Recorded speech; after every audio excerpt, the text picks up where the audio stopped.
Welcome to Growing Up in Easton. I'm Priscilla Almquist-Olsen, and my guest today is Charlotte Rydberg. And Charlotte did not grow up in Easton, but her story is so familiar to those who did. And so for today, we're going a little bit beyond the boundaries of Easton in order to see how life growing up here in the 50s and 60s compares with life growing up in Nebraska and in the same time period. So Charlotte, welcome. Thank you, Priscilla. So tell me, where did you grow up? I grew up in rural Nebraska outside of a town called Wausau, W-A-U-S-A, not to be confused with Wausau, Wisconsin, has a U. My hometown has 620 people, and it still does. The population has stayed about the same and maybe decreased a little bit. It's rolling hills near the Missouri River. And I grew up on a farm of 180 acres, which is small, and it belonged to my grandfather. My grandfather lived kitty corner from us, and he had a farm that was probably about 220 acres, if I recall correctly. His name was Charles Landholm, and that's my maiden name is Landholm, which is Swedish. Well, of course, I know that. But is it L-A-N-D or? L-A-N-D-H-O-L-M. Oh, yeah. So land is country and home is a little, well, how do you translate it? You don't know. Farm. Oh, farm or forest home, I was told. Okay. Home is like a plot of land. But it's a very common Swedish name, Landholm. Landholm. Yeah. And then what happened was, actually, that is an adoptive name. My grandfather was orphaned when he was in elementary school age, I think 6 or 8. And his father, there were 3 or 4 siblings in that family. And his father was not feeling that he could care for him, so he was adopted. So his actual biological name was Peterson. Oh. So. And Nebraska was, and still is to a large extent, the home of the Swedes. Yes, there are many Swedish communities. Many people came to Minnesota, and a lot of my family on that side started out in the area of Minnesota and came to Nebraska for the farmland. Yes, because they were offering it to people. Right. And that's why your family has so many acres. Yes, yes. Wow. Although 180 acres is a small farm Really? by standards there. These days you need probably 500 to make a decent living. My father rented from my grandfather, and so our farm was relatively a smaller farm. Mm-hmm. And we grew several crops. We grew oats, and we had alfalfa, and we had corn, and we harvested all of those. We had cattle, pigs, and chickens. Really? And we milked cows twice a day. That was one of the jobs I had when I was a young girl, was milking cows. And I helped a lot with the animals. I love small animals. That's probably why I eventually became a nurse, because I loved taking care of babies of all sorts. And so that's history there. So, and so when you took care of the chickens, did you have a big herd of, not herd, a flock A of flock, chickens? there we go, a flock of chickens. We had a chicken house, and there were probably about 30, I would say, laying hens. And then each spring, my mother would get baby chicks, and usually about 200. And this was her kind of side thing that she did for the a little bit of income eventually. But she would raise those chickens for food, mm-hmm. and they would be harvested every 6 months later, I guess. We got them in the winter or early spring. They were in what they called a brood house, and the brood house had a heating light to keep them warm. So it was critical to keep that electricity flowing to the brood house. And then as they grew, then you started letting them outside in the spring. And so we had chickens everywhere. And my mother would then, when they got old enough, we'd have a lot of chicken for meals down the road. And she preferred them skinned, so I was involved in the skinning process. My brother, I have one brother who's 1 year younger, and he got to be involved in the killing process, which had to do with a corn knife and a hunk of wood. And chopping those heads off. So you stunned them with the wood? Yeah.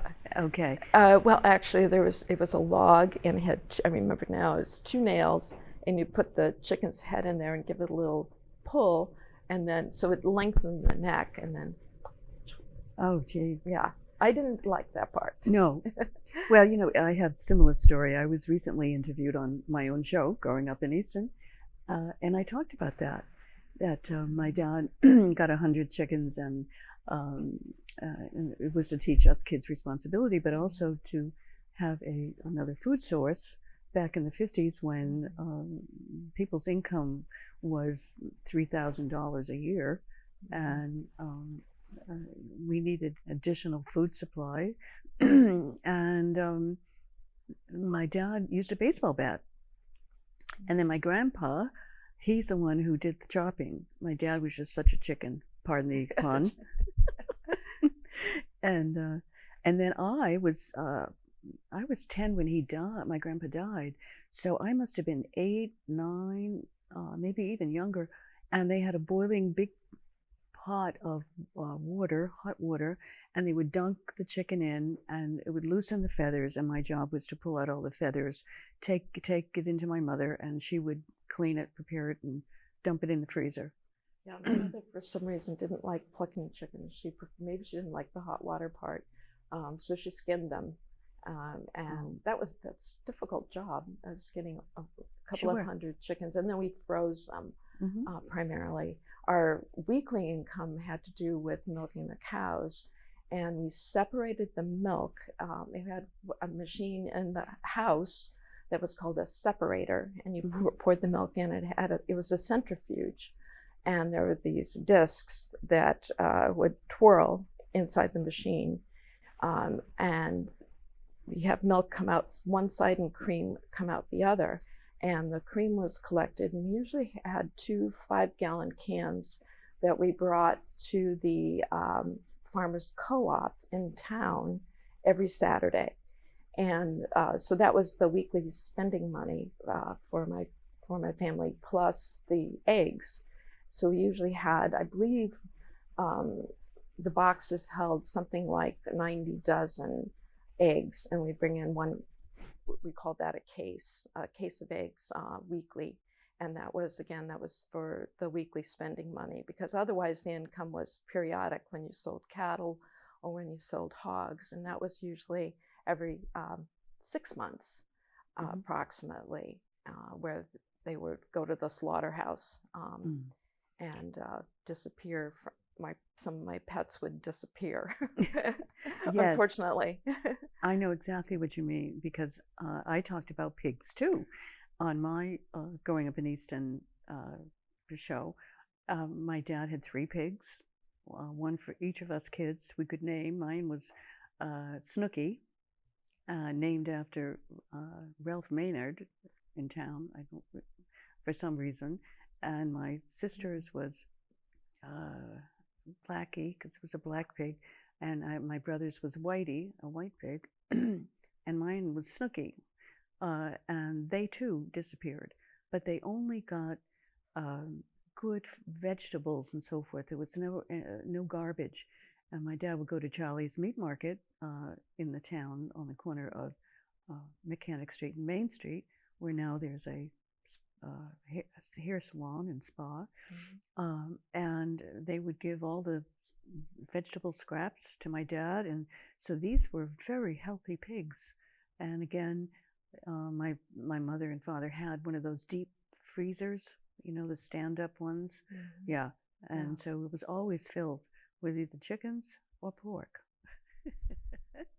And so, yeah, so we had a similar background in terms of how our families supported their food needs.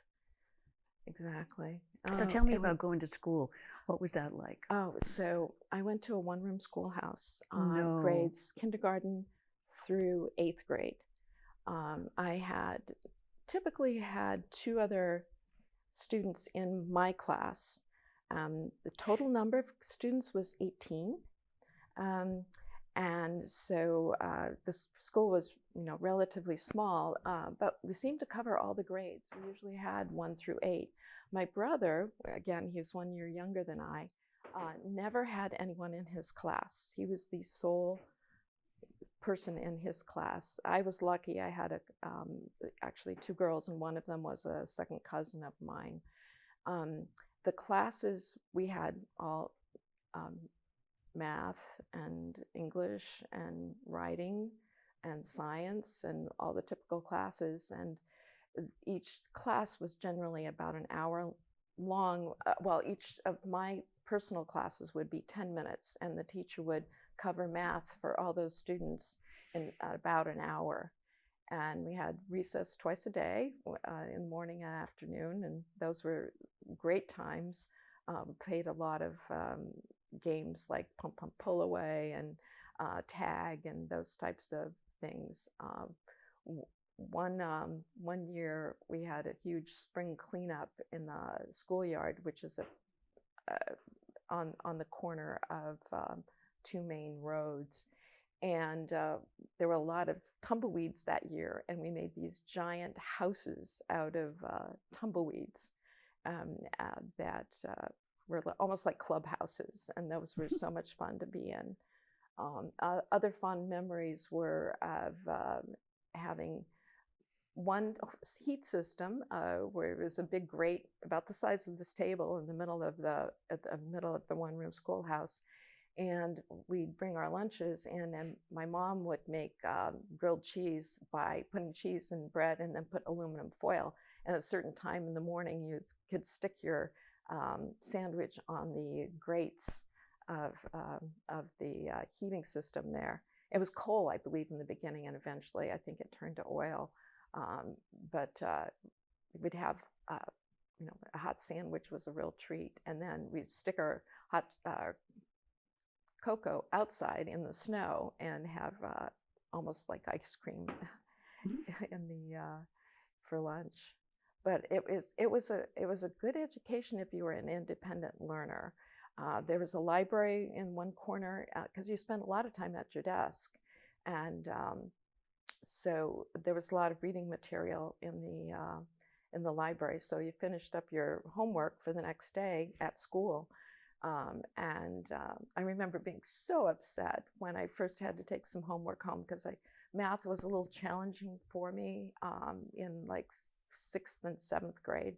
And so my father was very good at math. So I take my math home, and I remember being really upset, but then finding out that, well, it was actually a good thing because he helped me along with math. And then the big transition came along when it was time for high school.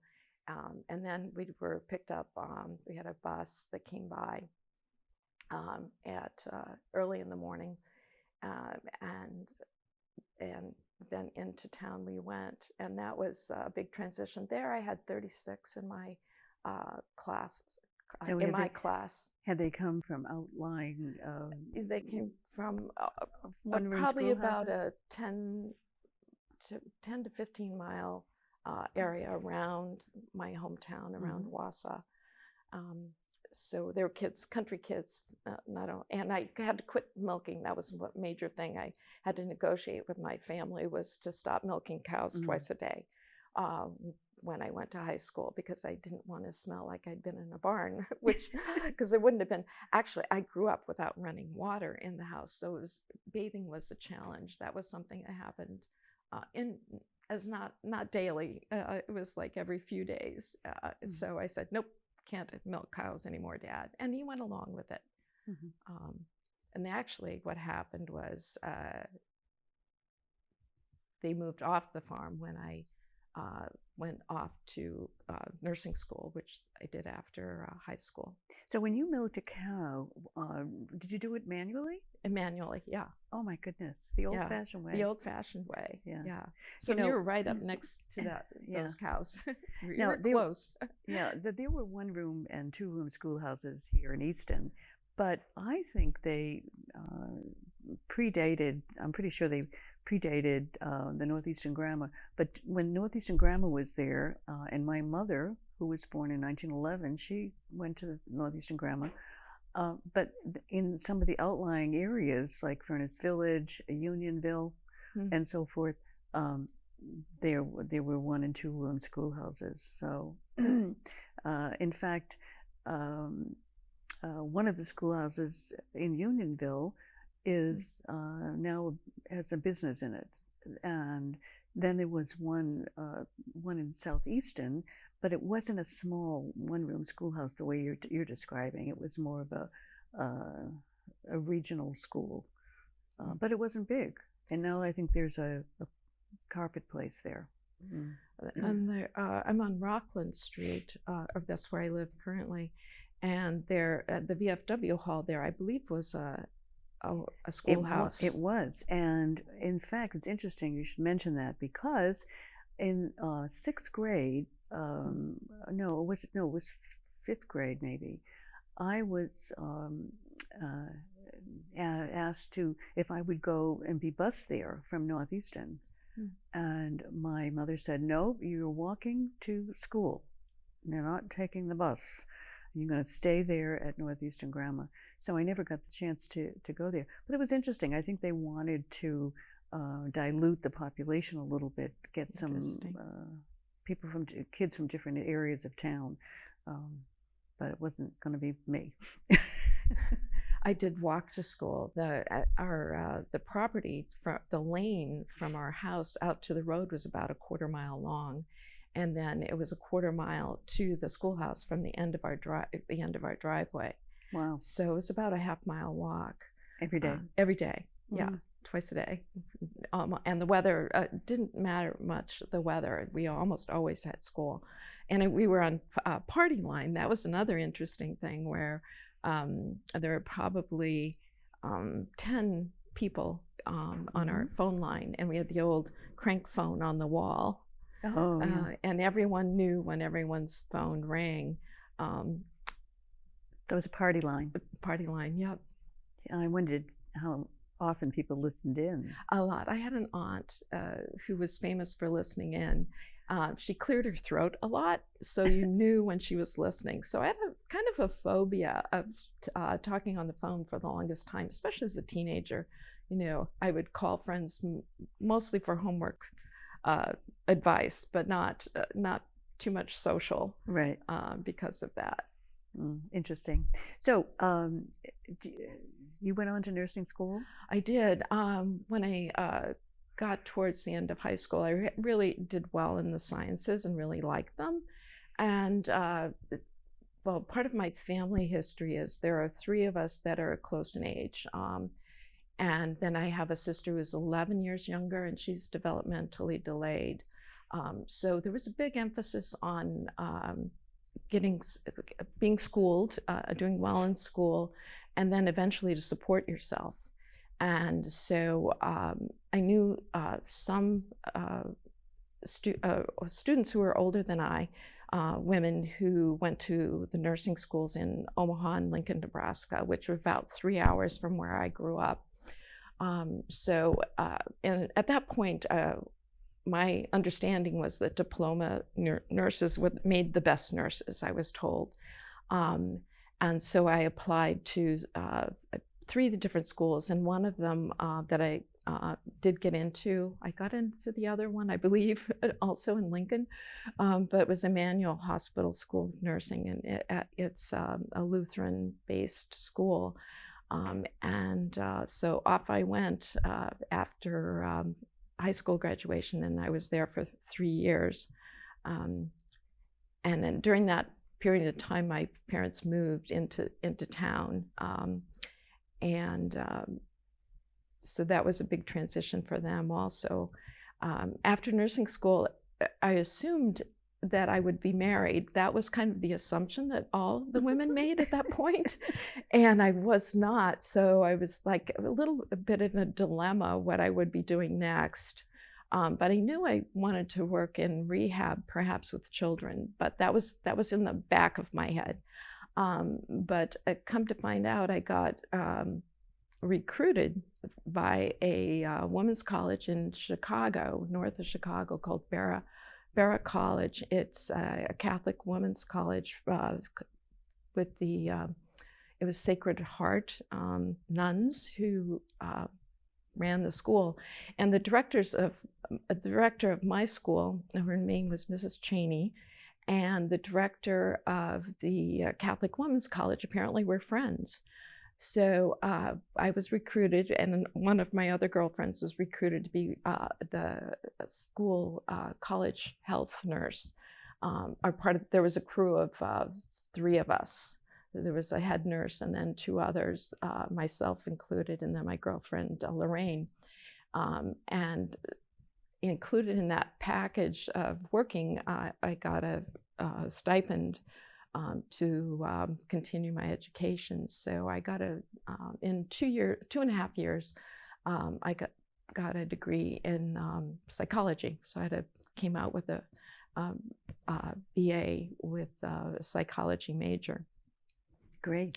So what impact did your farming childhood and one-room schoolhouse experience have on your decision to become a nurse? And I know you're a nurse practitioner, so how did that history impact your decision? I think a lot of it was being independent. We had to kind of survive in a farming environment, and also being out, as I said before, just being able to care for animals. One of my jobs was weaning calves, and I remember distinctly getting like coated with milk because they had a bucket with a nipple on it, and you'd take the calf's mouth or his head, stick your hand in his mouth, and dip his head into the bucket after he'd kind of graduated from using the nipple on the outside of the bucket. And I got bathed in milk more than once.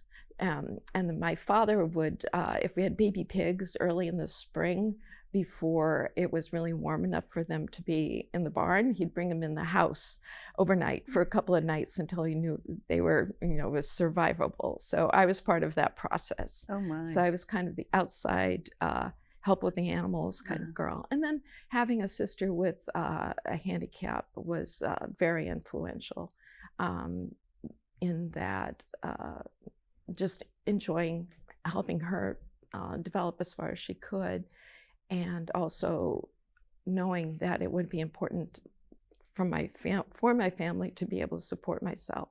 So, well, that's not so uncommon here in Easton. Growing up in the 50s and early 60s, it was a time when parents allowed you to be independent. In fact, they encouraged it. mm-hmm. Today we have helicopter parents, and so these kids are not getting the benefit of that independence. And I think it taught us to be self-sufficient as well, because we felt we could do anything, and we wanted to do whatever we were interested in and what our potential demanded, really.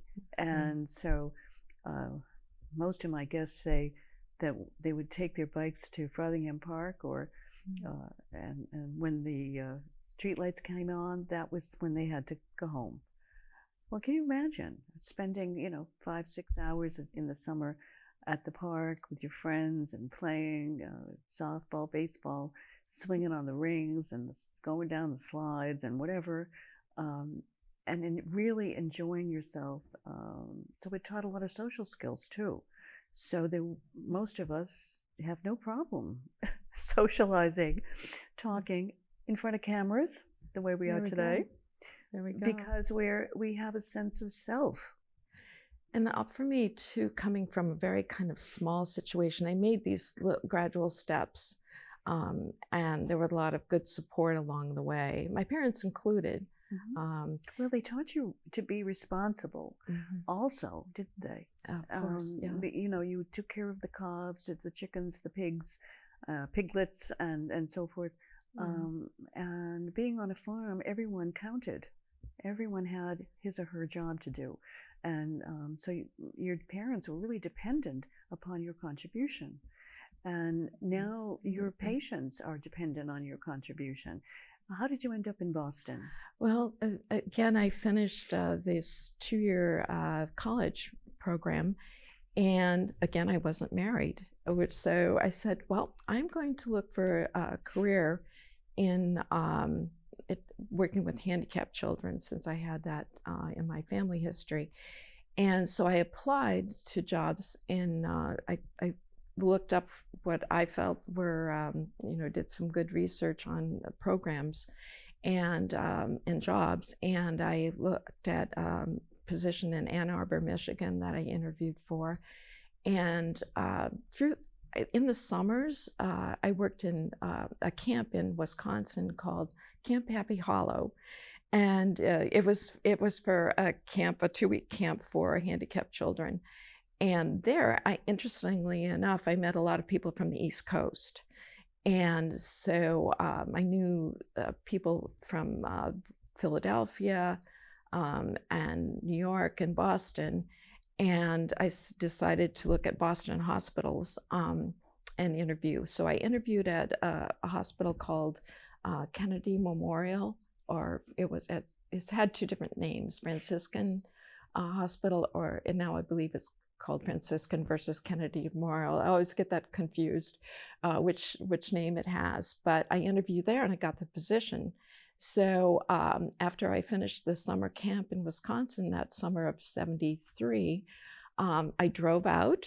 I found an apartment, and I started work. And the work I did was I rotated 3 shifts there. So I worked mornings for 2 weeks, afternoons for 2 weeks, and evenings for 2 weeks. So we have to wrap this up pretty soon, but you met your husband? Yes, I found a roommate. I had a studio to begin with, and I found a roommate. And Sylvia is graduated from University of Rhode Island, and she introduced me to Rick, who's my husband now for over 40 years. And we hit it right off. And he has the Swedish background, which we had that in common. We both happened to be Lutherans, because a lot of Swedes are Lutheran.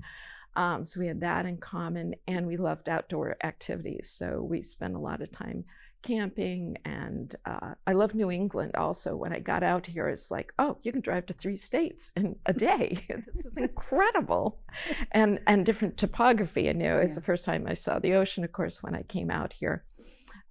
So I love the variety of New England. It's amazing. The 4 seasons. But then, of course, you had the Nebraska. And I know you get back to visit family a lot. Yeah. I have 2 sisters in Columbus, Nebraska. Okay. So here's a full disclosure. Charlotte and I are members of Holy Trinity Lutheran Church in Northeastern. And we see each other at least once a week. At least, yeah. Yeah, sometimes more. And I really enjoyed hearing about your experience. And there's so much commonality between your experience and what most of us growing up in Easton experienced too, especially the willingness of parents to give us independence and responsibility, which really impacted our careers, how far we went, what we were interested in. We weren't afraid to do what we felt we needed to do in life. And I'm sure that is still the same for you now, Charlotte. So I want to thank you so much for being my guest today on Growing Up in Easton. A side note, growing up in Wausau, Nebraska, and appreciate your coming on board, sharing your experience, which was, of course, not unique to that experience that most of us growing up in Easton had. So thank you again. Appreciate coming. Thank you, Priscilla. All the best. And thank you for joining us today. And Priscilla Almquist-Olsen, hoping to see you again soon with another episode of Growing Up in Easton. Until then, be well.